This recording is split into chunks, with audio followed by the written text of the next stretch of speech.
to participate in this festive day of Sara and Tim's wedding. Sara's father Bob, her brother Adam, and I are also happy to be here to witness this time of joy for Sara and Tim. Our heartfelt thank you to Joan and Bill for accepting Sara under your wing and making her already feel a part of the Bruce family. I can speak from experience of the bond that I had with my in-laws and how much they meant to me. And I am sure Sara feels the same way now about you both. We can rest assured knowing that she has the two of you, along with Bobby and Tim, to count on, as well as the others in the extended Bruce family in Calgary. And as Sara said, I wanted to offer a special thank you to my dad for coming tonight. As Sara said, my mom was unable to attend, but she's remembered here today. She's always had a love for butterflies, and with the Flower Girls, butterflies were incorporated into their dresses. This day will be a topic of conversation when we return to the East, and I'll be sharing many pictures with her. And so now we're going to come to some fun stuff. Are you ready? What can I say about our darling Sara? When she arrived, she changed our outlook forever.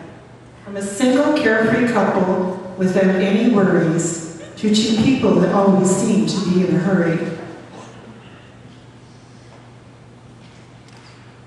Sara was the first of the maternal grandchildren to arrive, just when Grandma and Grandpa were learning to survive. Within the same week, twin boys from my older brother, Brian. From no grandchildren to 3 of that fact, there is no line. From an old English raunchy novel, as I call them, was her name.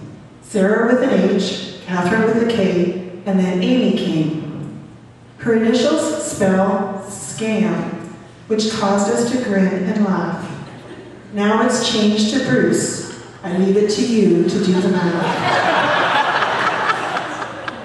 Grandparents and great-grandparents who we held so dear were happily around during Sara's formative years. She walked at 11 months and was talking up a storm by the terrible twos. Out of the mouth of babes it came, some repeatable, some of it blue. Adam came along when Sara was 2 and a bit. Hooray, now someone to play with and tease and sometimes hit. There was the time when she tried to drown him around the age of 4, holding his head down underwater, sibling love, do I need to say more?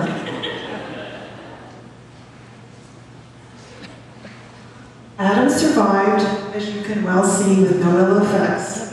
With no fear of the water, of that you can place a bet. Ask him about his other adventures with water and fish. It will be sure to make you laugh and for him to reminisce. One day to the next, adventures of the caregivers were many, from getting her head stuck in the railings of the outside stairway, having to call the fire department to set her free and clear, to when she disappeared running down the street naked and bare. Dropped her off at the caregivers with lovely long fair hair. What a surprise at the end of the day, it was no longer there. Kids and bubblegum aren't the best combination in Whistle and Dixie.